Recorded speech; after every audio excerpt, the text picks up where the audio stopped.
رسوله الكريم أما بعد فأعوذ بالله من الشيطان الرجيم بسم الله الرحمن الرحيم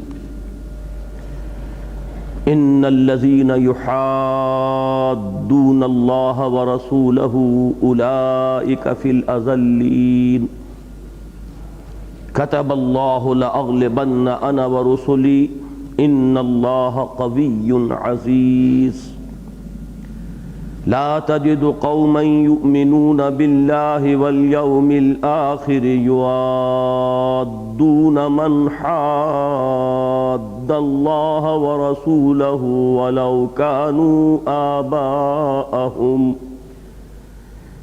كانوا آباءهم أو أبناءهم أو إخوانهم أو عشيرتهم أولئك كتب في قلوبهم الإيمان وأيدهم بروح منه ويدخلهم جنات تجري من تحتها الأنهار خالدين فيها رضي الله عنهم ورضوا عنه أولئك حزب الله ألا إن حزب الله هم المفلحون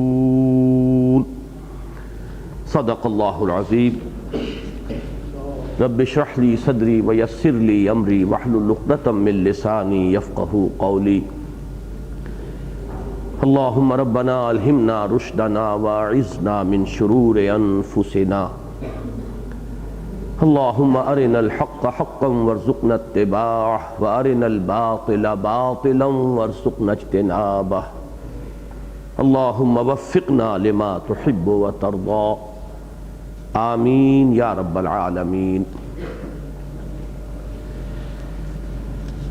اس فیصلے کے بعد کہ ہمارا یہ درس 1 گھنٹے سے تجاوز نہیں کرے گا، آج اس درس کی یہ دوسری نشست ہے۔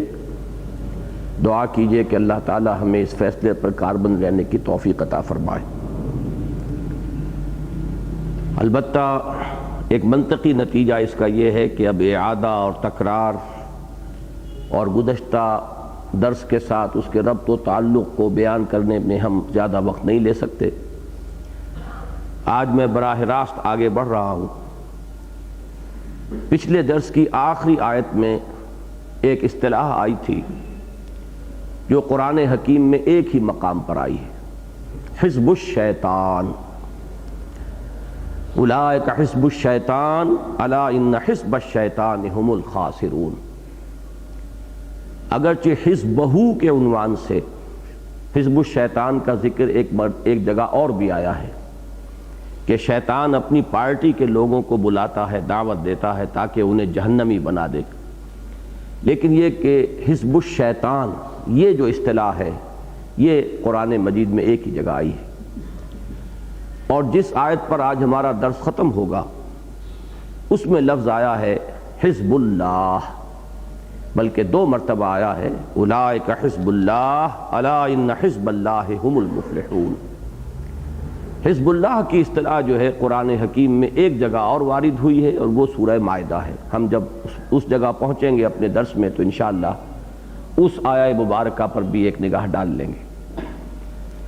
ان 2 اصطلاحات کے حوالے سے جو بات اس وقت بیان کرنی مقصود ہے وہ یہ ہے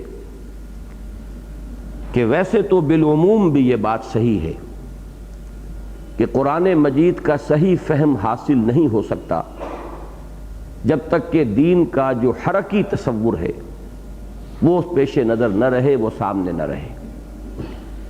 ایک ہے دین کا جامد تصور، اسٹیٹک کانسیپٹ، ایک ہے دین کا حرکی تصور، ڈائنامک کانسیپٹ۔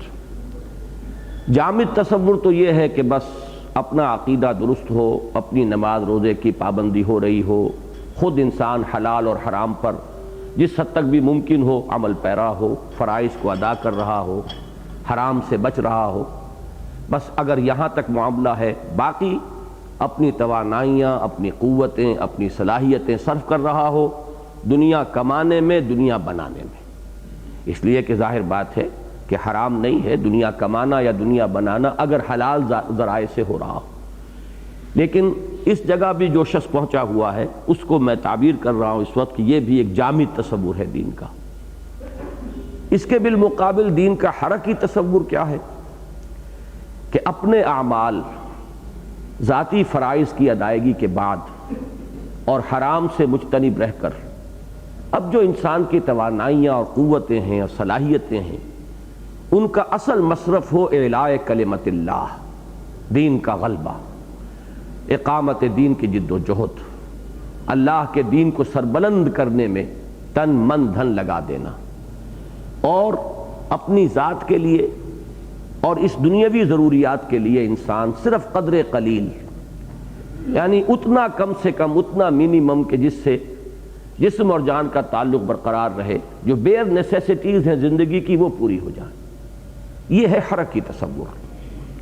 جب تک کہ یہ دوسرا تصور سامنے نہ ہو قرآن مجید کا صحیح فہم انسان کو حاصل ہو ہی نہیں سکتا۔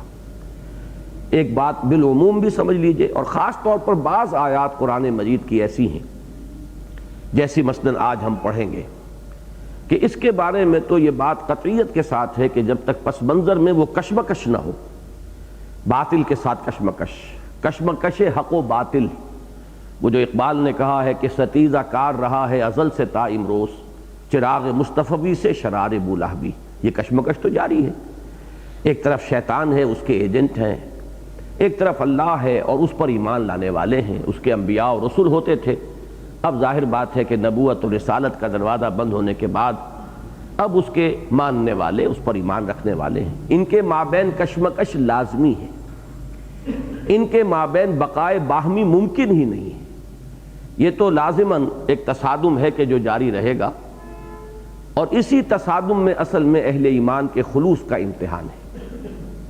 اقبال نے ایک جگہ بہت خوبصورت نقشہ کھینچا ہے کہ دنیا کو ہے پھر معرکہ روح و بدن پیش، تہذیب نے پھر اپنے درندوں کو ابھارا، اللہ کو پامردی مومن پہ بھروسہ، ابلیس کو یورپ کی مشینوں کا سہارا۔ اب ابلیس کی بھی قوتیں ہیں، اس کی بھی پارٹی ہے، اس کے گماشتے ہیں، اس کے ایجنٹ ہیں، انسانوں میں سے بھی جنوں میں سے بھی۔ الذی یوسوس فی صدور الناس من الجنۃ والناس، یہ انسانوں میں سے ہوں اس کے ایجنٹ، یا اس کے اپنی ذریت میں سے ہوں، جنات میں سے ہوں، یہ سب مل جل کر بنتے ہیں حزب الشیطان۔ اس کے مقابلے میں حزب اللہ ہے، اور یہ تا قیام قیامت یہ بات رہے گی۔ جس وقت کی ہم یہ آیات پڑھ رہے ہیں اس وقت وہ حزب اللہ کیا تھی، وہ سورہ فتح کی جو آخری آیت ہے اس کے حوالے سے اس کی کانسٹیٹیوشن کیا تھی، اس حزب اللہ کی ترکیب کیا تھی۔ محمد الرسول اللہ والذین معہ، محمد اللہ کے رسول صلی اللہ علیہ وسلم، وہ داعی تھے، وہی ان کے قائد تھے، وہی میدان جنگ میں سپہ سالار تھے۔ تو ایک طرف اللہ کے رسول اور دوسرے ان کے ساتھی، وہ لوگ کہ جو ان کے ساتھ ہیں، جو ایمان لائے، ان کے دست و بازو بنے، ان کے اعوان و انصار بنے، یہ حزب اللہ تھی اس وقت۔ اور بالمقابل حزب الشیطان میں ایک طرف تو مشرکین عرب تھے، پھر یہ کہ عین مدینے کے اندر یہود کے قبائل تھے، یہ تو وہ ہے کہ جو کھلم کھلا دشمن تھے، یہ تو کھلم کھلا محادہ کرنے والے تھے اللہ اور اس کے رسول کے خلاف، محاذ آرائی، بالکل بظاہر کھلم کھلا۔ اور ایک اور ففتھ کالمسٹ عنصر موجود تھا منافقین کی شکل میں، وہ تھا تو مسلمان، قانونی اعتبار سے مسلمان، لیکن ان کی دوستیاں تھیں، ان کی محبتیں تھیں، ان کے مراسم تھے، ان کے تعلقات تھے، اور یہ بالعموم تھے یہود کے ساتھ، اس لیے کہ مدینے میں تو یہود ہی تھے، باقی تو جو دونوں قبیلے تھے، جو اصل پرانے عرب قبیلے تھے، اوس اور خزرج، وہ دونوں ایمان لے آئے تھے۔ اب ان میں تو یا مومن تھے، مومن صادق، اور یا منافق تھے، یا بین بین کچھ ضعفاء میں سے ضعیف الایمان لوگ، لیکن بہرحال اب ان میں کافر کوئی نہیں تھا۔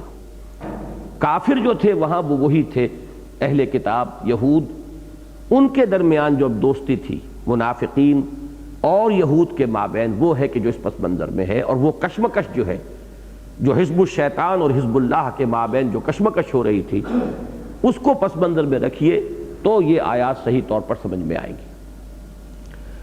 فرمایا ان الذین یحادون اللہ ورسولہ اولئک فی الاذلین، یقیناً وہ لوگ جو محادہ کر رہے ہیں، یہ محاددہ ہے، باب مفعلہ میں محاددہ، لیکن دو دال جمع ہو گئی، تشدید آ گئی، محادہ، ان الذین یحادون اللہ ورسولہ، بے شک وہ لوگ کہ جو محادہ کر رہے ہیں یا کھلم کھلا محاذ آرائی کر رہے ہیں اللہ اور اس کے رسول کے خلاف، اولئک فی الاذلین، وہی ہے کہ جو مغلوب ہونے والے ہیں، ذلیل و رسوا ہونے والے ہیں، انہی کی قسمت میں شکست لکھی ہوئی ہے، چاہے فی الوقت نظر نہ آ رہی ہو۔ یہ ازل جو ہے ذلیل سے افعل التفصیل کا صیغہ ہے، ازلل، ازل، اور ازل کا لفظ آگے چل کر آئے گا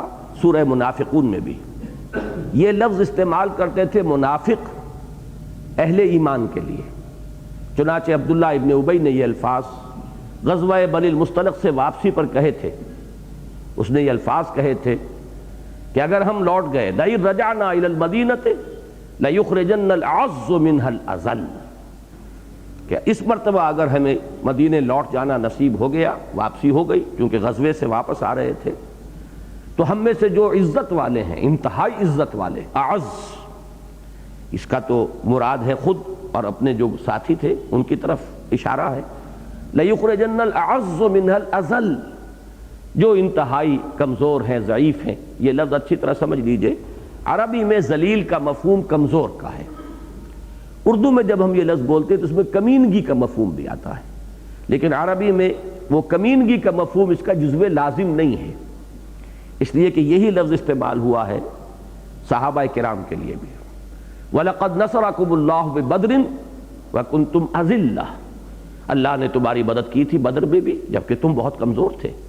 بظاہر احوال نظر آ رہا تھا کہ 1000 کے مقابلے میں 313، اور مال و اسباب اور اسلحہ کے اعتبار سے تو اور بھی زیادہ فرق و تفاوت۔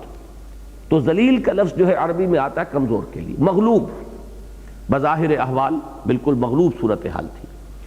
تو یہاں پر جو لفظ آ رہا ہے ازل، یہ وہی لفظ ہے جو انہوں نے استعمال کیا صحابہ کرام کے بارے میں، یا نعوذ باللہ من ذالک خود نبی اکرم صلی اللہ علیہ وسلم کے بارے میں۔ تو گویا کہ جواباً یہ فرمایا جا رہا ہے کہ اولئک فی الاذلین، اگرچہ اس وقت ان کے پاس دولت ہے، وجاہت ہے، دنیا میں چودراہٹ ہے ان کے پاس، یہ عبداللہ ابن ابی جو ہے یہ خزرج کا سردار ہے، بظاہر احوال تو شکل یہ ہے کہ صاحب عزت ہے، صاحب وجاہت ہے، لیکن حقیقت کے اعتبار سے ابھی جو واقعات پردہ غیب میں ہیں جب وہ ظاہر ہوں گے تو معلوم ہو جائے گا کہ حقیقت میں شکست انہی کا مقدر ہے، وہی ذلیل ہو کر رہیں گے، وہی کمزور ہوں گے، وہی مغلوب ہوں گے۔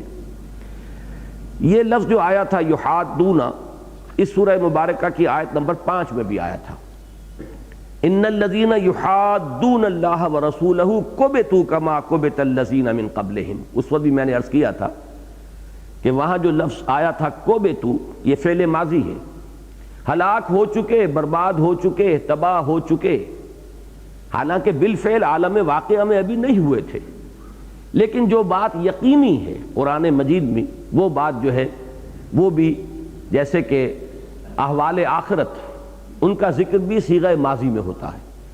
عربی زبان میں فعل ماضی کا ایک خاصہ یہ بھی ہے کہ وہ کسی شے کی قطعیت پر دلالت کرتا ہے، اس لیے کہ جو شے واقع ہو چکی اب اس کے بارے میں تو شک نہیں، جو ابھی غیب کے پردے میں ہے، مستقبل کے ابھی پردوں میں ہے، اس کے بارے میں تو شک ہو سکتا ہے کہ ہو یا نہ ہو، کس صورت میں ہو، جو ہو چکی وہ قطعی ہے، اس کے بارے میں شک نہیں۔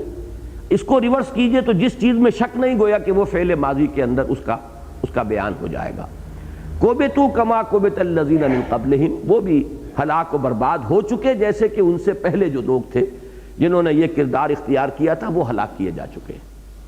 وہاں میں نے لفظ محادہ کی تشریح بھی کی تھی، یاد ہوگا کہ ایک تو خیال یہ ہے، بلکہ یہ زیادہ قوی خیال ہے کہ یہ حدود سے بنا ہے، حدود اللہ، اللہ کے حدود۔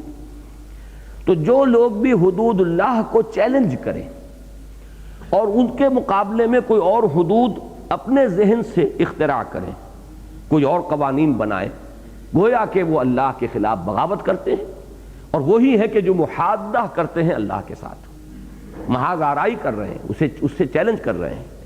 چنانچہ علامہ ابن جریر طبری نے اس کی جو وضاحت کی ہے، اے یخالفون فی حدودہ و فرائضہ فیجعلون حدودا غیر حدودہ، یعنی وہ لوگ جو اللہ تعالیٰ کی حدود اور اس کے فرائض کی مخالفت کرتے ہوئے کوئی اور حدود تجویز کرتے ہیں، وہ ہیں در حقیقت کے جو محادہ کر رہے ہیں اللہ کے ساتھ۔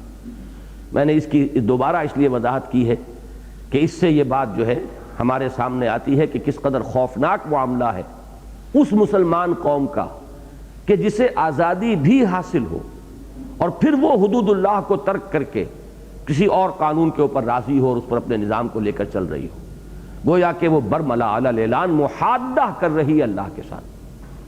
ایک صورت تو وہ تھی کہ ہم مغلوب ہو گئے تھے، انگریز ہم پر حکمران تھا، ہمارا اختیار نہیں رہا تھا، کوئی نہ کوئی عذر اس وقت تھا، اگرچہ ظاہر بات ہے کہ اس وقت کی مغلوبیت بھی ہماری کوتاہیوں کا نتیجہ تھی، لیکن پھر بھی کوئی عذر تھا۔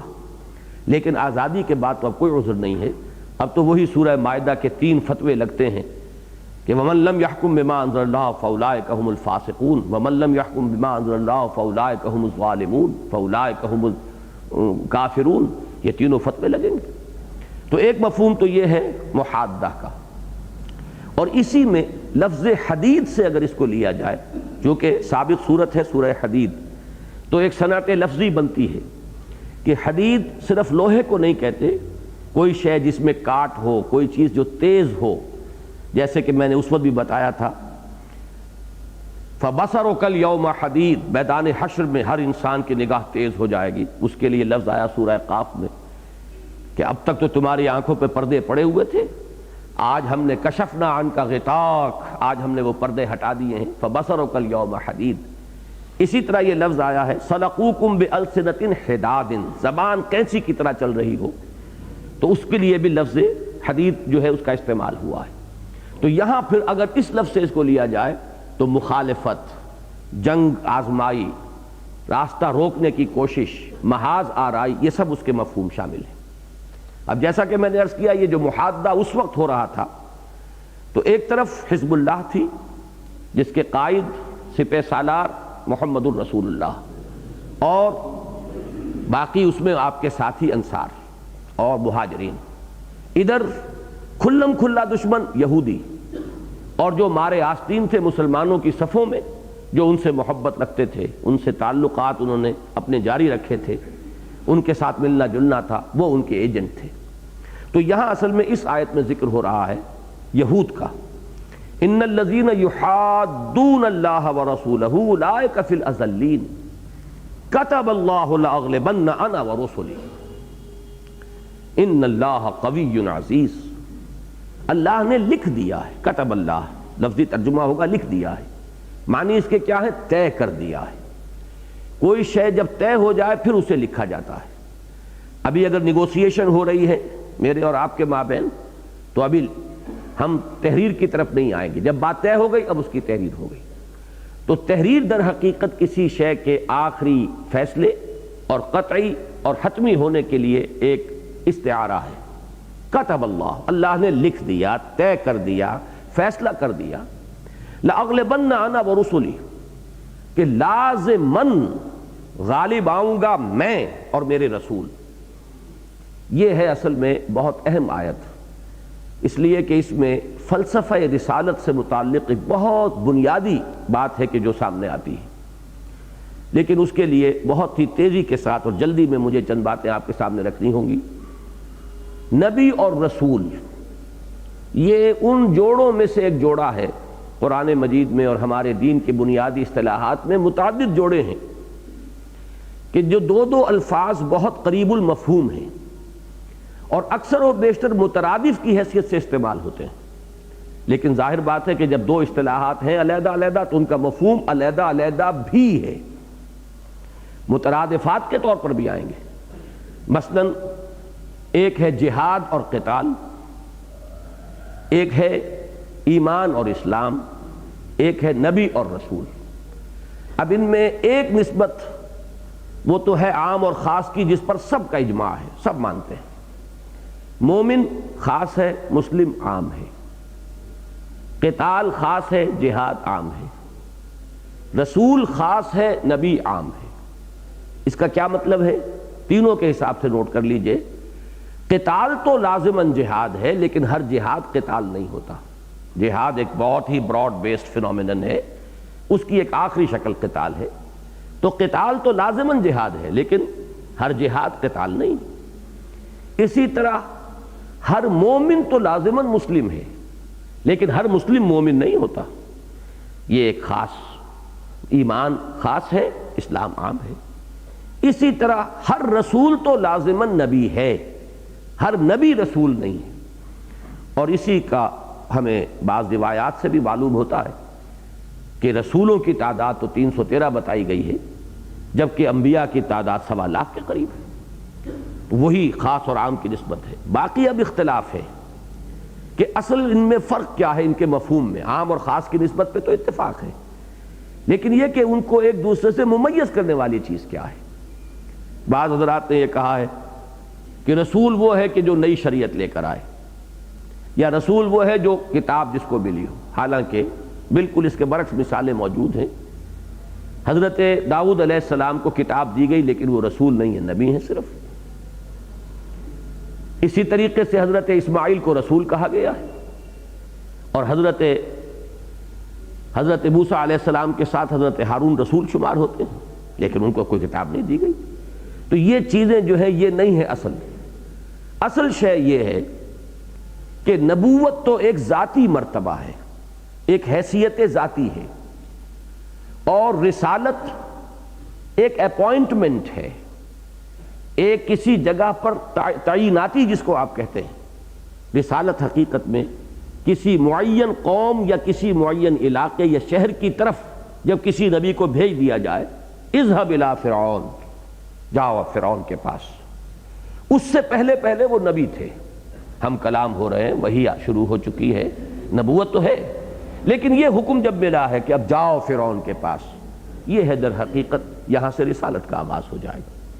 اس کی سادہ ترین مثال میں دیا کرتا ہوں کہ ہمارے ہاں اپنے معاشرے میں سی ایس پی ایک کاڈر ہے، ایک خاص حیثیت معین ہو گئی ہے کہ اب ان کی اپوائنٹمنٹ ہو سکتی ہے کسی ضلع کے ڈی سی کی حیثیت سے، کہیں ڈپٹی سیکریٹری کی حیثیت سے، کہیں کسی کارپوریشن میں ان کو بھیجا جا سکتا ہے۔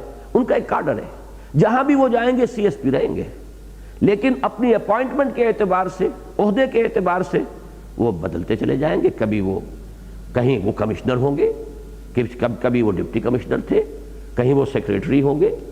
تو اس اعتبار سے رسول جو ہے وہ ایک منصب ہے، ایک جگہ ہے جہاں پہ کہ معین کر دیا گیا، اور اس کے لیے پری کوالیفیکیشن وہ نبوت ہے، وہ سی ایس پی کاڈر ہے۔ تو نبی جو ہے وہ ہے در حقیقت ایک حیثیت ذاتی، اور رسالت جو ہے وہ ہے ایک منصب کہ جس پر اس نبی کو فائز کیا جائے۔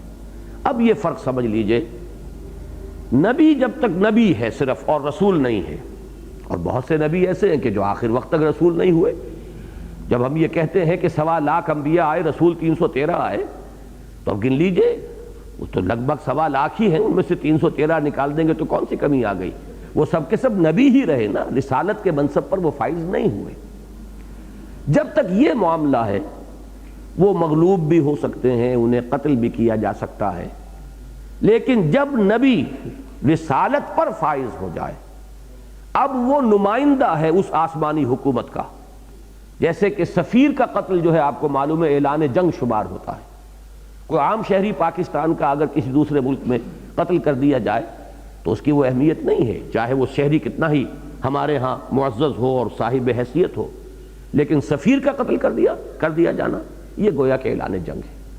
چنانچہ سلطنت روما سے جو مسلح ٹکراؤ شروع ہوا ہے حضور صلی اللہ علیہ وسلم کی حیات طیبہ میں، وہ ایک سفیر ہی کو شہید کر دینے کی بنا پر کہ حضور صلی اللہ علیہ وسلم کے جو ایلچی گئے تھے انہیں شہید کر دیا گیا۔ تو اب رسول جو ہے وہ گویا کہ اس آسمانی بادشاہت کا نمائندہ اور اس کا سفیر ہے۔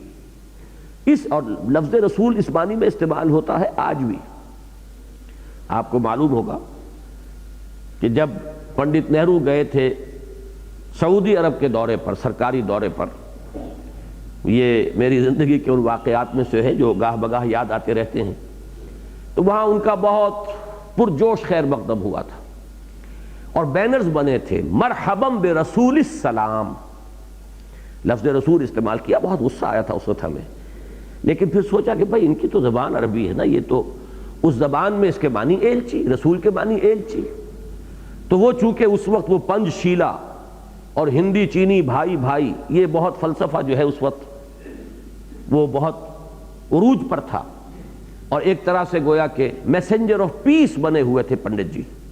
لہذا ان کا استقبال ہوا مرحباً برسول السلام، welcome to the messenger of peace. تو رسول کے معنی میسنجر کے ہیں، جسے بھیجا گیا ہے. تو رسول کے بارے میں یہ طے ہے کہ رسول لازماً غالب آ کر رہتے تھے کہیے اصل میں. اب تو وہ معاملہ جو ہے ماضی کی بات ہے، اسی لیے میں احتیاط کرنے لگا ہوں اب کہ یہ ہے والا معاملہ اگرچہ ہماری عام زبان میں محاورے میں تو زیادہ صحیح وہ ہے، لیکن مغالطے کا ایک امکان رہتا ہے. یہ دروازہ بند ہو چکا، ماضی کی بات ہے کہ رسولوں کے بارے میں یہ طے رہا ہے، فیصلہ رہا ہے. کتب اللہ لاغلبن انا ورسولی، اللہ نے طے کر دیا ہے، لکھ دیا، میں اور میرے رسول غالب آ کر رہیں گے. یہ قانون اتنا اٹل ہے کہ رسول اور اس کے ساتھیوں کو اللہ نے ہمیشہ بچایا اور پوری قوموں کو تہس نہس کر دیا. اسی قانون کے تحت یہ قوم نوح اور قوم ہود اور قوم صالح اور قوم لوط اور آل فرعون اور قوم شعیب یہ سب ہلاک کی گئی، اس لیے کہ رسول کے ساتھ اللہ تعالیٰ کی نصرت آئے گی. یا تو قوم انہیں تسلیم کرے، ان پر ایمان لائے، تب تو عافیت ہے اور خیریت ہے. اگر رسول کی بات کو رد کر دیا جائے گا اور ان کی دعوت قبول نہیں کی جائے گی تو پھر ہمیشہ سے یہ رہا ہے کہ ان قوموں کو پھر ہلاک کر دیا گیا. چنانچہ حضرت نوح علیہ السلام کی تو فریاد بھی ان الفاظ میں ہمیں ملتی ہے قرآن مجید میں، انی مغلوب فانتصر، اے اللہ میں مغلوب ہوا چاہتا ہوں، مجھ پر تو غلبہ انہوں نے پا لیا ہے. فانتصر، بس انتقام لے اور بدلہ لے، اور بدلہ لیا اللہ نے. اور کیسا بدلہ لیا؟ تو اس بات کو جان لیجئے کہ رسول کا معاملہ یہ ہے کہ وہ مغلوب نہیں ہو سکتا، قتل نہیں ہو سکتا. یہی وجہ ہے، نوٹ کیجئے کہ حضور صلی اللہ علیہ وسلم کی حدیث ہمیں ملتی ہے کہ میری بڑی خواہش ہے کہ میں اللہ کی راہ میں شہید ہو جاؤں، پھر مجھے زندہ کیا جائے، پھر مجھے لَوَدِدْتُ أَنْ أُقْتَلَ فِي سَبِيلِ اللَّهِ ثُمَّ أُحْيَا ثُمَّ أُقْتَلَ ثُمَّ أُحْيَا. شہادت کا جو مرتبہ ہے تو حضور کے دل میں اس کی آرزو تھی، لیکن یہ تو ہونے والی بات نہیں تھی. کتب اللہ لأغلبن انا ورسلی، یہی مضمون آیا ہے سورہ صافات میں اس کے اختتام پر. وَلَقَدْ سَبَقَتْ كَلِمَتُنَا لِعِبَادِنَا الْمُرْسَلِينَ، ہماری یہ بات پہلے سے طے شدہ ہے، پہلے ہی سے لکھی جا چکی ہے، طے پا چکی ہے. جو ہمارے بندے مرسلین، جو بھی بندے ہمارے ہوں گے ان کے بارے میں ہم پہلے ہی سے یہ طے کر چکے ہیں. وَلَقَدْ سَبَقَتْ كَلِمَتُنَا لِعِبَادِنَا الْمُرْسَلِينَ إِنَّهُمْ لَهُمُ الْمَنْصُورُونَ وَإِنَّ جُنْدَنَا لَهُمُ الْغَالِبُونَ، کہ ان کی لازماً مدد ہو کر رہے گی، اور ہماری فوج اور ہمارا لشکر جو ہے یعنی رسول اور اس کے ساتھی، اللہ کی فوج اور اللہ کے حزب، اللہ کا جند اس وقت کیا تھا؟ محمد الرسول اللہ والذین معہ، وَإِنَّ جُنْدَنَا لَهُمُ الْغَالِبُونَ، ہمارا لشکر ہماری فوج لازماً غالب آ کر رہے گی. جبکہ نبی قتل بھی ہو سکتے ہیں. یہ سائملٹینیس کنٹراسٹ کے طور پر، یعنی فوری تقابل جو آتا ہے، یہ خاص طور پر حضرت عیسیٰ اور حضرت یحییٰ کے باب میں آتا ہے. ہم عصر ہیں، حضرت یحییٰ شہید کر دیے گئے. حضرت عیسیٰ کے بارے میں کس قدر زور شور کے ساتھ قرآن میں آیا کہ ان کا خیال ہے کہ انہوں نے ہمارے رسول کو سولی چڑھا دیا، قتل کر دیا. ہرگز نہیں، ما صلبوہ ما قتلوہ، ہرگز نہیں. ہم نے تو ولیکن شبہ لہم، ان کے لیے معاملہ مشکوک کر دیا گیا، ہم نے تو انہیں اٹھا لیا. بل رفع اللہ الیہ. تو یہ حضرت عیسیٰ کے ساتھ کیوں ہوا، حضرت یحییٰ کے ساتھ وہ کیوں اور ان کے ساتھ یہ کیوں؟ اس کا جواب آپ کو ملے گا سورہ آل عمران میں، جہاں سائملٹینیسلی دونوں کا ذکر آ رہا ہے. تو دونوں کی تعریف اور دونوں کی توصیف جو جن الفاظ میں کی گئی ہے، حضرت یحییٰ کا جب معاملہ آتا ہے نبیم من الصالحین، یہاں بات آ کر ختم ہو جاتی ہے. باقی اور بھی ان کی تعریف کے لیے، توصیف کے لیے الفاظ آئے ہیں. اور حضرت عیسیٰ علیہ السلام رسولاً الی بنی اسرائیل، وہ صرف نبی تھے، رسول نہیں تھے۔ حضرت عیسیٰ رسول تھے، نبی شہید کر دیے گئے، اس سے کوئی زلزلہ نہیں آیا کائنات میں، لیکن رسول شہید نہیں کیے جا سکتے تھے، سولی نہیں دیے جا سکتے تھے، چاہے اللہ تعالیٰ نے خالص خرق عادت اپنا پورا طبعی قانون توڑ کر حضرت عیسیٰ علیہ السلام کو آسمان پر اٹھایا، لیکن قتل نہیں ہوئے۔ البتہ جیسا کہ میں نے عرض کیا ہے، بعض جگہوں پر میں شروع میں کہہ چکا ہوں کہ یہ الفاظ اسلام اور ایمان، جہاد اور قتال، نبی اور رسول، یہ مترادفات کے طور پر بھی آ جاتے ہیں۔ کہیں کہیں وہ لفظ اس طریقے پر آ جائیں گے، نبی کی جگہ رسول اور رسول کی جگہ نبی کا لفظ، لیکن یہ کہ جو پوری بات میں نے اس وقت بیان کی ہے، زیادہ تفصیل میں جانے کا موقع نہیں تھا۔ قرآن مجید کے جو بھی اہم مقامات اس موضوع کے اعتبار سے اہمیت والے مقامات ہیں، جب ان کا آپ احصاء کریں گے تو یہ بات جو ہے 100% درست نظر آئے گی کہ یہ فرق ہے، یہ مابہل امتیاز بات ہے نبی اور رسول کے مابین، اور رسولوں کے باب میں جیسا کہ میں نے بارہا عرض کیا ہے کہ اہم مضامین قرآن مجید میں کم سے کم 2 جگہ ضرور ملیں گے۔ تو یہاں آیا کتب اللہ لاغلبن انا ورسلی، اللہ نے لکھ دیا، طے کر دیا، یہ اس کا قطعی حتمی آخری فیصلہ ہے کہ لازماً غالب آ کر رہوں گا میں اور میرے رسول۔ اور وہاں فرمایا وَلَقَدْ سَبَقَتْ كَلِمَتُنَا لِعِبَادِنَا الْمُرْسَلِينَ إِنَّهُمْ لَهُمُ الْمَنْصُورُونَ وَإِنَّ جُنْدَنَا لَهُمُ الْغَالِبُونَ۔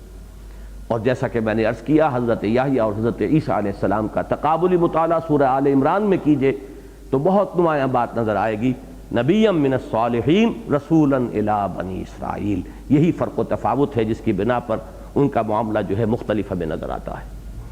تو فرمایا کتب اللہ لاغلبن انا ورسلی ان اللہ قوی عزیز، یقیناً اللہ تعالیٰ قوی ہے اور زبردست ہے۔ یہ دونوں الفاظ اس سے پہلے سورہ حدید کی جو مرکزی آیت تھی اس کا اختتام بھی اسی پر ہوا تھا۔ یہ تو اللہ دیکھنا چاہتا ہے، اہل ایمان کا امتحان لے رہا ہے، ان کی صداقت کا، ان کے صادق الایمان ہونے کا ٹیسٹ ہے، ورنہ اللہ تعالیٰ آن واحد میں قوی اور عزیز ہے، کفر کا خاتمہ کر دے، شرک کا استحصال کر دے، اپنے کلمے کو خود غالب کر دے، اپنے دین کو غلبہ عطا فرما دے، تمام نوع انسانی کو کامل ایمان عطا فرما دے چشم زدن میں، وہ تو قوی اور عزیز ہے۔ لیکن اللہ دیکھنا چاہتا ہے، وَلِيَعْلَمَ اللَّهُ مَن يَنصُرُهُ وَرُسُلَهُ بِالْغَيْبِ، اللہ دیکھنا چاہتا ہے کہ کون ہے اس کے وفادار بندے جو لوہے کی طاقت کو ہاتھ میں لے کر حزب اللہ میں شریک ہو کر حزب الشیطان کے ساتھ پنجہ آزمائی کرتے ہوئے اپنی جان ہتھیلی پر رکھ کر میدان میں آتے ہیں۔ باقی اللہ قوی اور عزیز ہے، ان اللہ قوی عزیز، وہی الفاظ یہاں آ رہے ہیں، انہی صفات پر یہ آیہ مبارکہ ختم ہو رہی ہے۔ اب تیسری اور آخری آیت یہ ذرا طویل ہے۔ یہ جو حزب اللہ ہے، حق و باطل کی کشمکش میں اللہ کی پارٹی، اللہ کا لشکر، جند اللہ ان جندنا لہم الغالبون، اللہ کا لشکر کہیں، اللہ کی پارٹی کہیں۔ اب اس کی بہت سی صفات ہیں، ان میں سے ایک صفت کو یہاں بہت نمایاں کر کے بیان کیا جا رہا ہے۔ ان میں ایک صفت یہ ہوگی جیسے کہ سورہ فتح کے آخر میں ہم پڑھ چکے ہیں، تراہم رکعا سجدا یبتغون فضلا من اللہ ورضوانا سیماہم فی وجوہہم من اثر السجود۔ پھر ان کے اندر ایک صفت یہ ہوگی کہ باہم انتہائی محبت، ایثار، جیسے کہ آپ سورہ حشر میں کہ جو اگلی صورت ہے اس میں دیکھیں گے، یوسرون علی انفسہم ولو کان بہم خصاصہ، وہ اپنے دوسرے مومن جو بھائی ہیں ان کی ضرورتوں کو اپنی ضرورتوں پر مقدم رکھتے ہیں، چاہے خود تنگی میں ہو۔ جب تک یہ باہمی ایثار نہ ہو کوئی پارٹی وجود میں نہیں آتی، پھر تو ایک انبوہ ہے، ایک گروہ ہے، ایک ہجوم ہے۔ پارٹی تو وہی ہوگی جو مضبوط مربوط ہو، جس کے جو شرکاء ہیں ان میں باہمی محبت ہو، اسی طریقے سے ان میں ایثار اور قربانی کا مادہ ہو، وہ تن بندھن لگانے کے لیے تیار ہو اس مقصد کے لیے جس مقصد کے لیے وہ پارٹی قائم ہوئی ہے۔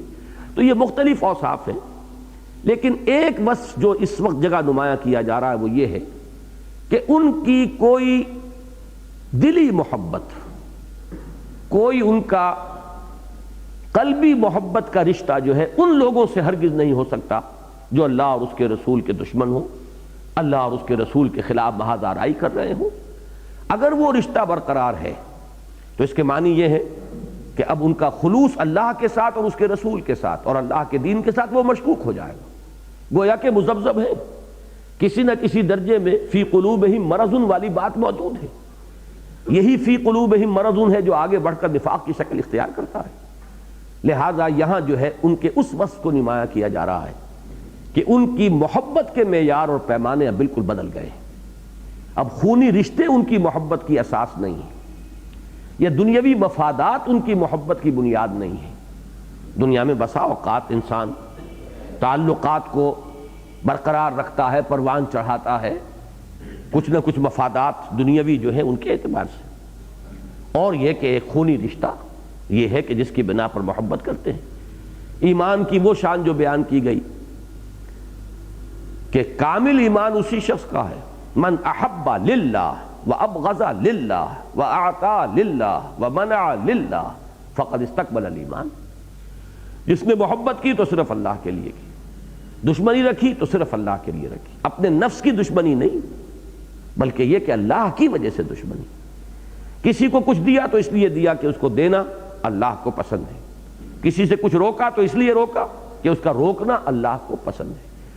من احب للہ وابغض للہ واعطى للہ ومنع للہ فقد استقبل الایمان۔ تو ایمان اب اس شخص کا کامل ہے جس کی یہ محبت اور نفرت اور دوستی اور دشمنی کا معیار اللہ بن گیا ہو، اللہ کا دین بن گیا ہو۔ اگر یہ بات نہیں ہے تو ابھی کوالیفائی نہیں کریں گے، پھر وہ حزب اللہ میں شمولیت کی کوالیفیکیشن ان کی نہیں ہے، ایک پہلو سے وہ ناکام ہو رہے ہیں، ایک وصف جو ہے ان کا ابھی وہ کم ہے۔ یہ ہے اصل بات جو اب یہاں کہی جا رہی ہے۔ اس لیے کہ آپ نے دیکھا اس سورہ مبارکہ میں آیت نمبر 5 میں بھی آیا تھا، محادہ ہو رہا ہے اس وقت، لوگوں نے ایک گٹھ جوڑ کیا ہوا ہے، محاذارائی کی ہوئی ہے اللہ کے خلاف، اللہ کے رسول کے خلاف، اللہ کے دین کے خلاف۔ اب یہ جو کشمکش ہے، ایک ہے عام حالات، وہ جو میں نے عرض کیا تھا کہ وہ جو ایک جامد تصور ہے، سب پیسو ہیں، مسلمان بھی بس نام کے مسلمان، نہ کوئی دعوت ہے، نہ کوئی حرکت ہے، نہ کوئی تحریک ہے، نہ کوئی کشمکش ہے، تو وہاں یہ آیات بالکل آؤٹ آف کانٹیکسٹ ہو جائیں گی۔ ان آیات کا پھر وہاں کوئی انطباق ہی نہیں ہے، اس لیے کشمکش ہے ہی نہیں، کوئی نہ محادہ ہے اور نہ ہی کہیں کوئی محاذ آرائی ہے، نہ کہیں کوئی تصادم ہے، نہ کوئی کشمکش ہے۔ یہ آیات اصل میں پس منظر جو ہے ان کا اس میں رکھیں گے تب وہ ایک ایک حرف روشن ہو جائے گا، ایک ایک چیز اپنی جگہ پر بالکل صحیح اور قطعی اور یقینی نظر آئے گی اور منطقی نظر آئے گی۔ معلوم ہوگا کہ واقعتاً یہ تقاضا ہے منطق کا، عقل کا، کہ جب یہ کشمکش ہو رہی ہو، ایک وقت آتا ہے کہ جب کشمکش ہو رہی ہو تو پھر پیمانہ یہ ہو جاتا ہے کہ جو ہمارے ساتھ نہیں ہے وہ ہمارا دشمن ہے، یعنی جو یہ جس کو آپ کہتے ہیں غیر جانبداری، غیر جانبداری کا پھر تصور نہیں رہتا۔ غیر جانبداری اسی وہی جو میں نے عرض کیا تھا کہ وہ جو پیسو کانسیپٹ ہے، وہ جو سٹیٹک کانسیپٹ ہے مذہب کا، اس میں غیر جانبداری چل سکتی ہے، لیکن جہاں کشمکش ہو، جہاں پہ یہ تصادم جو ہے شدت اختیار کیے ہوئے، وہاں غیر جانبداری چمانی دارت، جو ہمارے ساتھ نہیں ہے وہ ہمارا دشمن ہے۔ یہ دنیا کا اصول ہے اور واقعتاً صحیح ہے، لیکن یہ کب سمجھ میں آئے گا؟ جب وہ حرکی تصور سامنے ہو، تحریکی اگر سوچ ہے تو یہ بات 100% معقول اور منطقی نظر آئے گی۔ چنانچہ فرمایا لا تجد قوما، تم نہیں پاؤ گے کسی قوم کو، لوگوں کو، یؤمنون باللہ والیوم الآخر، جو واقعتاً ایمان رکھتے ہوں اللہ پر اور یوم آخر پر، یوادون من حاد اللہ۔ اب یہ لفظ پھر اسی وزن پر آ گیا ہے، اس میں جو ردم ہے اس کو یہاں اپریشیٹ کیجئے۔ قرآن مجید ایک وزن اور ایک ساخت کے الفاظ لاتا ہے۔ موادہ، یہ بھی مواددہ، باب مفعلہ، واو دال دال، ودہ، یہ ہے جس سے مودت بھی بنا، اردو میں ہم استعمال کرتے ہیں، مودت، محبت، رافت۔ یہ جو اللہ تعالیٰ کا ایک نام ہے ودود، بہت ہی محبت کرنے والا، اللہ ودود ہے، وَهُوَ الْغَفُورُ الْوَدُودُ ذُو الْعَرْشِ الْمَجِيدُ۔ اب اسی سے باب مفعلہ، باہم محبت، یوادون من حاد اللہ ورسولہ، تم نہیں پاؤ گے کسی شخص کو یا کسی قوم کو جو واقعتاً ایمان رکھتی ہو اللہ پر اور اس کے رسول پر، کہ وہ محبت کی پینگیں بڑھا رہے ہوں ان لوگوں کے ساتھ کہ جو کھلم کھلا محاذ آرائی کیے ہوئے ہیں اللہ کے ساتھ اور اللہ کے رسول کے ساتھ۔ یہ ایک سیدھی سیدھی بات، دو ٹوک بات، بالکل منطقی بات۔ لا تجد قوما یؤمنون باللہ والیوم الآخر یوادون من حاد اللہ۔ اب ذرا پڑھیے الفاظ آگے، وَلَوْ كَانُوا آبَاءَهُمْ، خواہ وہ ان کے باپ ہوں، او ابناءہم یا ان کے بیٹے ہوں، او اخوانہم یا ان کے بھائی ہوں، او عشیرتہم یا ان کے رشتہ دار ہوں۔ ظاہر بات ہے کہ یہی قریب ترین چیزیں ہو سکتی ہیں جن سے کہ نسل کی بنیاد پر، خون کی بنیاد پر جن سے محبت ہوتی ہے، باپ، بیٹا، بھائی، اس کے بعد رشتہ داروں کا ایک دائرہ ہے، پھر یہ کہ یوں تو اپنی قوم ہے، قبیلہ ہے، بڑھتی جائے گی بات، لیکن یہ کہ جب ان کا معاملہ یہ ہے کہ جب تک ایمان کی تلوار نے ان رشتوں کو کاٹ نہ دیا ہو، ہاں اگر کیا کہنے ہیں نور علی نور، باپ بھی ہے اور مومن بھی ہے، اللہ کے دین کا سپاہی بھی ہے، بیٹا بھی اللہ کے دین کا سپاہی ہے، اب وہ محبت صرف باپ بیٹے کی نہیں ہے، وہ بھی برقرار رہے گی، اور اس کے ساتھ اضافہ ہو جائے گا مزید کہ وہ کامریڈز ہیں، وہ رفیق ہیں، ہم سفر ہیں، ساتھی ہیں، ایک ہی مقصد ہے، ایک ہی نسب العین ہے، اسی کے لیے تن من دھن لگا رہے ہیں، تو یہ تو سونے پر سہاگا ہے، نور علی نور ہے۔ لیکن اگر یہ معاملہ نہیں رہا تو اب وہ باپ اور بیٹے کا رشتہ جو ہے وہ ختم ہو جائے گا۔ آگے چل کر سورہ ممتحنہ میں وہ بات بیان ہوئی ہے جو میں نے جس سے آج شروع کیا ہے، جو لوگ ایکٹیو نہیں تھے اللہ کے دین کے مخالفت میں، ان کے بارے میں کچھ رعایت دی گئی ہے۔ وہاں بھی چل کر ہم دیکھیں گے کہ اصل شے کیا ہے، ان کے ساتھ نیک سلوک، حسن سلوک کی اجازت دی گئی، اور یہ حسن سلوک جو ہے یہ تو اصل میں دعوت و تبلیغ کا بھی ایک ذریعہ بنتا ہے کہ انہیں آپ نے دین کی طرف بلانا ہے، تالیف قلب کے لیے۔ حسن سلوک جو ہے وہ صرف رشتہ داری کی بنیاد پر نہیں بلکہ وہ دعوت و تبلیغ کا ایک ذریعہ بھی بنتا ہے۔ لیکن ایک قلبی محبت کا معاملہ، اس کے ضمن میں آپ کو بتاؤں گا کہ یہ مضمون اپنی منطقی انتہا کو پہنچائے سورہ توبہ میں۔ قرآن مجید میں یہ مضامین جو ہیں ان کا ارتقاء ہوتا ہے۔ ابھی تو یہاں بات کہی گئی ہے جو لوگ کھلم کھلا محاذ آرائی کر رہے ہیں، صاف دشمن ہیں، ان کے ساتھ دلی رشتہ، محبت کا رشتہ باقی نہیں رہنا چاہیے اگر واقعتاً ایمان ہے اللہ پر اور اس کے رسول پر۔ اور وہ کیسے رشتے، باپ ہوں، بیٹے ہوں، بھائی ہوں، رشتہ دار ہوں۔ لیکن یہ کہ ذرا اب آئیے سورہ توبہ کی طرف۔ یہ دو آیات جو ہیں بہت اس معاملے میں یہ ہے کلائمیکس۔ اب آیت نمبر 23، آیت نمبر 24، یا ایھا الذین آمنوا لا تتخذوا آباءکم واخوانکم اولیاء ان استحبوا الکفر علی الایمان۔ اہل ایمان اپنے باپوں اور اپنے بھائیوں کو اپنا ولی نہ بناؤ، دوست نہ بناؤ، ساتھی نہ بناؤ اگر انہوں نے ایمان پر کفر کو پسند کیا ہے۔ اب یہاں محادہ بھی نہیں رہا، ان کا سلیکشن یہ ہے کہ وہ ایمان نہیں لائے۔ ان استحبوا الکفر علی الایمان ومن یتولہم منکم فاولئک ھم الظالمون۔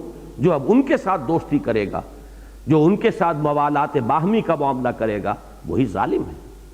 یہاں بات پہنچ گئی ہے کہ اس میں اصل دلی محبت کا رشتہ جو ہے، موالات باہمی، رشتہ ولایت جو ہے وہ تو رہنا ہی نہیں چاہیے۔ ہاں ان کے ساتھ حسن سلوک کا معاملہ علیحدہ ہوگا، کہیں کوئی بھلائی، کہیں کوئی حسن سلوک کا معاملہ، وہ جیسا کہ میں نے عرض کیا وہ صرف رشتہ داری کے تقاضے کے تحت نہیں بلکہ وہ دین کی دعوت کے لیے بھی ایک ذریعہ بنتا ہے۔ باقی اصل بات تو یہی ہے کہ یا ایھا الذین آمنوا لا تتخذوا آباءکم واخوانکم اولیاء ان استحبوا الکفر علی الایمان۔ اگر تمہارے باپ اور تمہارے بھائی ایمان پر کفر کو ترجیح دے رہے ہوں، اس سے محبت کر رہے ہوں، تو اب تم ان سے دوستی نہ رکھو۔ وَمَن يَتَوَلَّهُم مِّنكُمْ فَأُولَٰئِكَ هُمُ الظَّالِمُونَ قُلْ إِن كَانَ آبَاؤُكُمْ وَأَبْنَاؤُكُمْ وَإِخْوَانُكُمْ وَأَزْوَاجُكُمْ وَعَشِيرَتُكُمْ وَأَمْوَالٌ اقْتَرَفْتُمُوهَا وَتِجَارَةٌ تَخْشَوْنَ كَسَادَهَا وَمَسَاكِنُ تَرْضَوْنَهَا أَحَبَّ إِلَيْكُم مِّنَ اللَّهِ وَرَسُولِهِ وَجِهَادٍ فِي سَبِيلِهِ فَتَرَبَّصُوا حَتَّىٰ يَأْتِيَ اللَّهُ بِأَمْرِهِ وَاللَّهُ لَا يَهْدِي الْقَوْمَ الْفَاسِقِينَ۔ یہ آیہ مبارکہ بارہا بیان ہوئی ہے ہمارے دروس میں کہ یہ محبتیں جو علامہ اقبال نے تو ایک مصرے میں جمع کیا ان کو، یہ مال و دولت دنیا، یہ رشتہ و پیوند، بتان وہم و گما لا الہ الا اللہ۔ مال و دولت دنیا کی تین شکلیں، وہ مال جو تم نے کمایا ہے اور جمع کیا ہے، اور وہ جائیدادیں جو تمہیں بڑی محبوب ہیں، اور تمہارے وہ کاروبار جو تم نے محنت سے جمائے ہیں اور اب ان میں کساد کا تمہیں اندیشہ رہتا ہے کہیں مندہ نہ ہو جائے، یہ تو ہے مال و دولت دنیا۔ اور رشتہ و پیوند، 5 رشتے لے آئے وہاں، قل ان کان آباؤکم وابناؤکم واخوانکم وازواجکم وعشیرتکم، یہی رشتے سب سے اہم ہیں۔ اب ان 8 محبتوں کو ایک پردے میں ڈالو، اور اللہ اور اس کے رسول اور اللہ کی راہ میں جہاد، یہ وہی ہے کشمکش حق و باطل، اس جہاد میں ایکٹیولی پارٹیسپیٹ کرنے کی محبت کو، ان 3 محبتوں کو دوسرے پلڑے میں ڈالو، اور دیکھو کون سا بھاری ہے۔ اگر یہ 8 محبتوں والا پلڑا بھاری ہو گیا، فتربصوا، جاؤ انتظار کرو، حتیٰ یاتی اللہ بامرہ، یہاں تک کہ اللہ اپنا فیصلہ سنا دے، واللہ لا یہدی القوم الفاسقین، اللہ ایسے فاسقوں کو ہدایت نہیں دیتا۔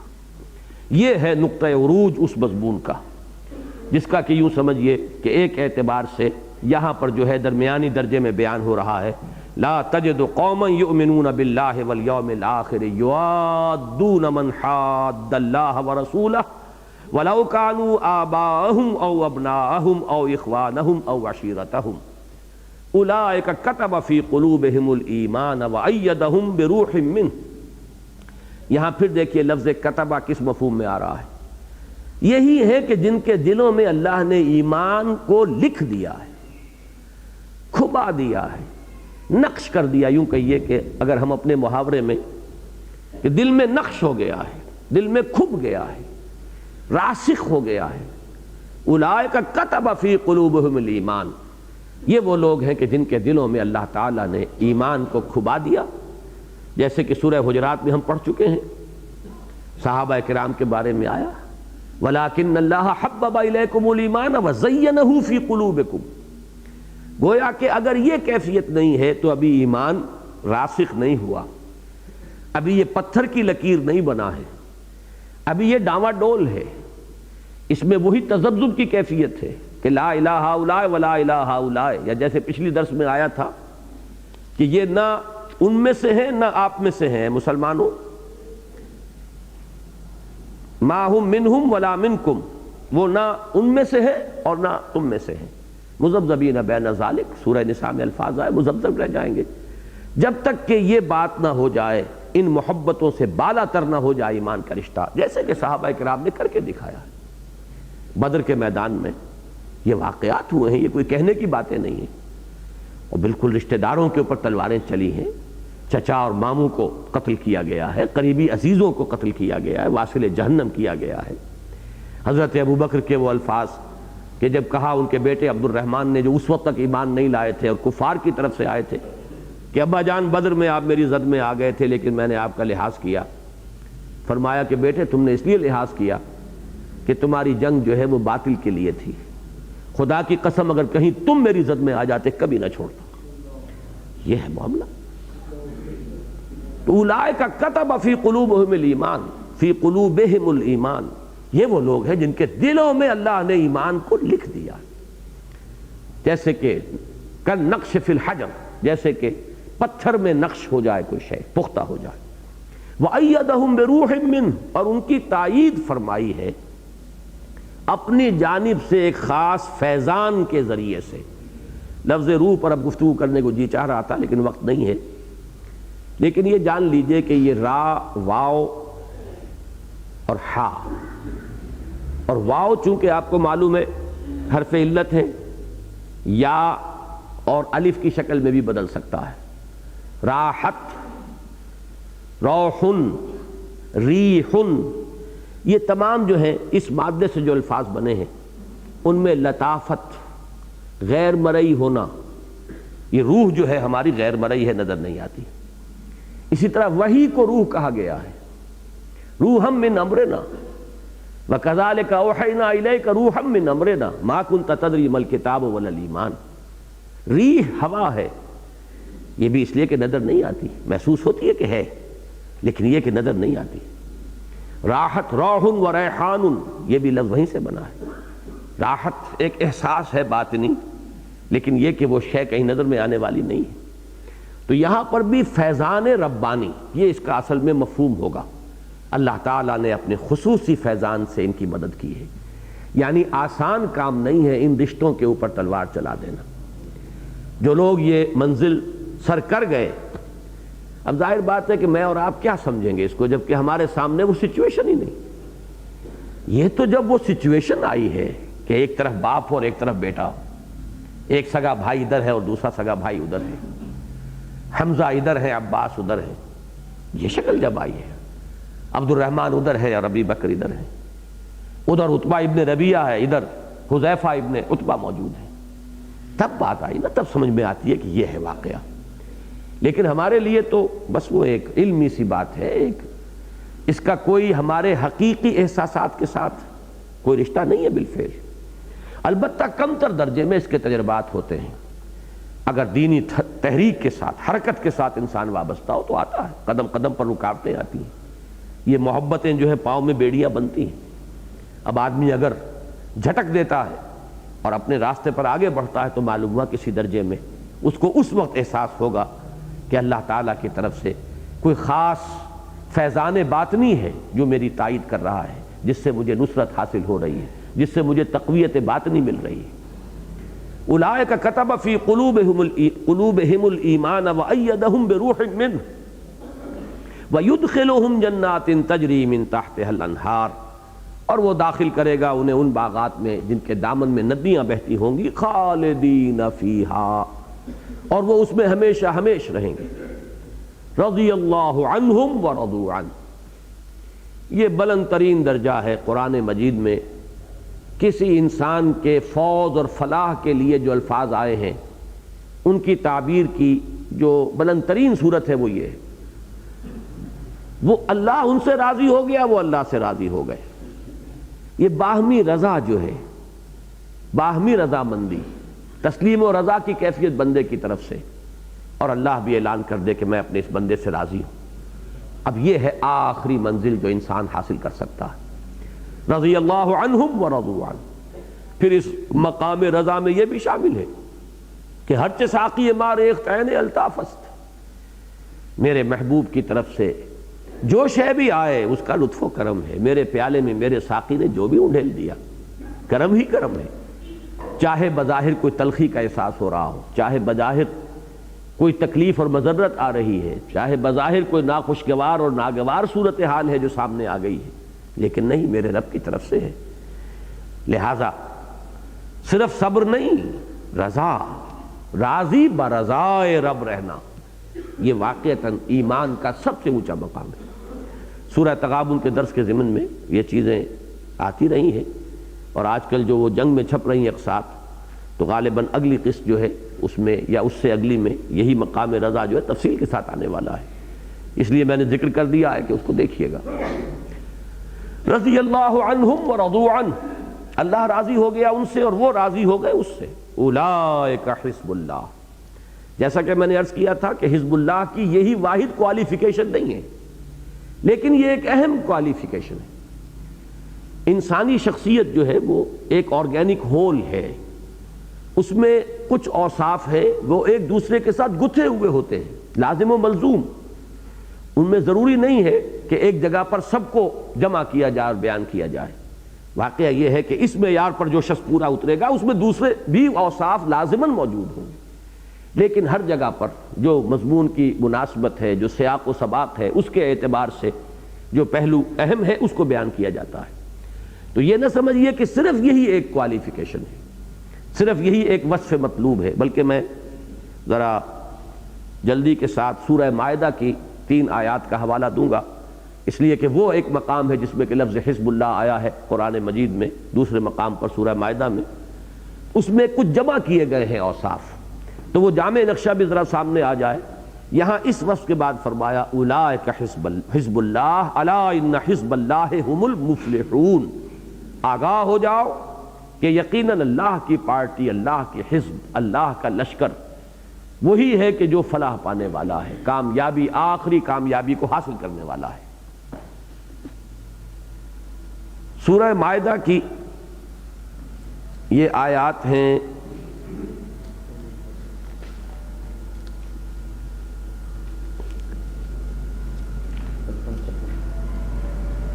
54, 55, 56.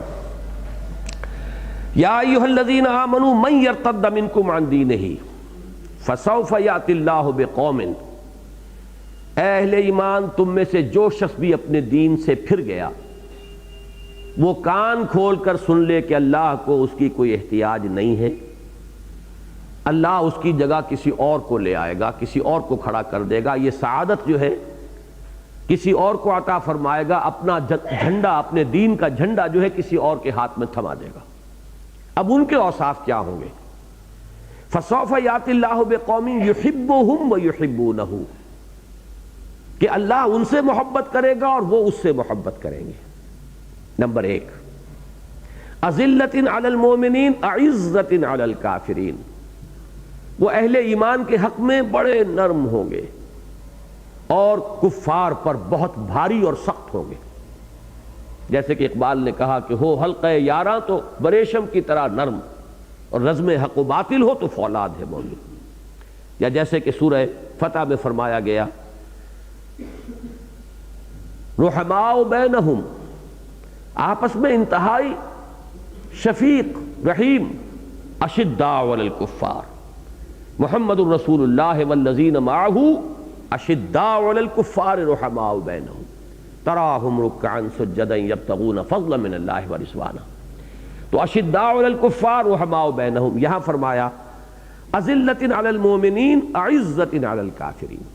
اہل ایمان کے حق میں بہت نرم، اپنے ساتھیوں کے، اپنے رفقاء، اپنے کامریڈز، اپنے جہاد میں جو اپنے ساتھی ہیں، اعوان و انصار ہیں، ان کے حق میں بہت نرم، اور کفار کے حق میں بہت سخت اور بھاری. یجاہدون فی سبیل اللہ ولا یخافون لومۃ لائم.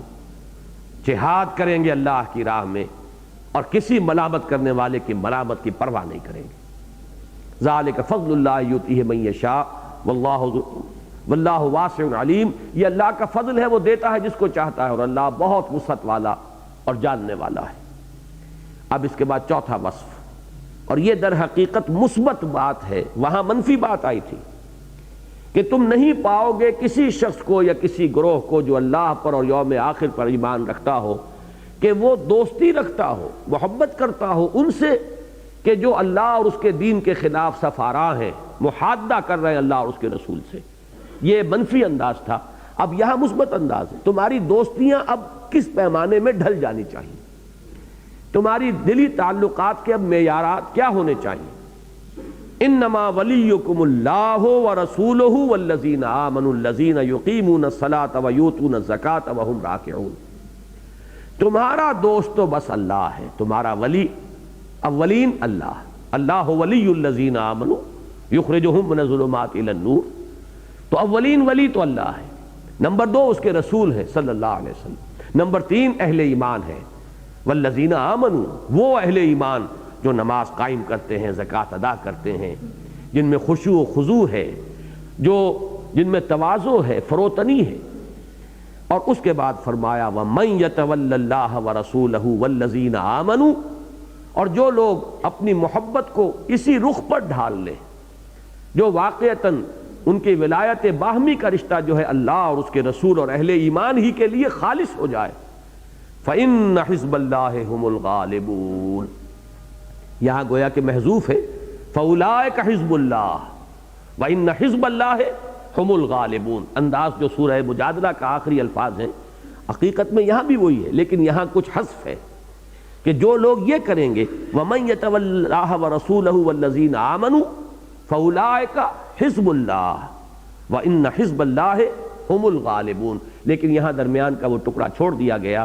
جو لوگ اس معیار پر پورے اتریں گے فَإِنَّ حِزْبَ اللَّهِ هُمُ الْغَالِبُونَ، تو یقیناً اللہ کی پارٹی ہی ہے کہ جو غالب رہنے والی ہے. یہ جو 3 آیات ہے سورہ مائدہ کی، ان میں کچھ جامعیت کے ساتھ وہ جو کوالیفیکیشن ہے حزب اللہ میں شمولیت کے لیے جو معیار ہے اس کو نمایاں کر دیا گیا ہے. باقی ایک خاص وصف جو ہے وہ سورہ مجادلہ کی اس آخری آیت میں آیا ہے، اور اس موضوع پر واقعتاً وہ بڑی جامع آیت ہے. اللہ تعالیٰ مجھے اور آپ کو اس کی توفیق عطا فرمائے کہ ہم واقعتاً حزب اللہ میں شامل ہوں. اب یہ کہ وہ حزب اللہ ہمیں اس دور میں اپنی بنانی ہے، اب نبوت اور رسالت کا سلسلہ ختم ہوا، اب ہمیں مل جل کر وہ حزب اللہ بننا ہے، لہذا اس کے لیے ہر شخص کو کوشش کرنا یہ گویا کہ اس کے ایمان کا لازمی تقاضا ہے۔ بارک اللہ لی ولکم فی القرآن العظیم ونفعنی وإیاکم بالآیات والذکر الحکیم۔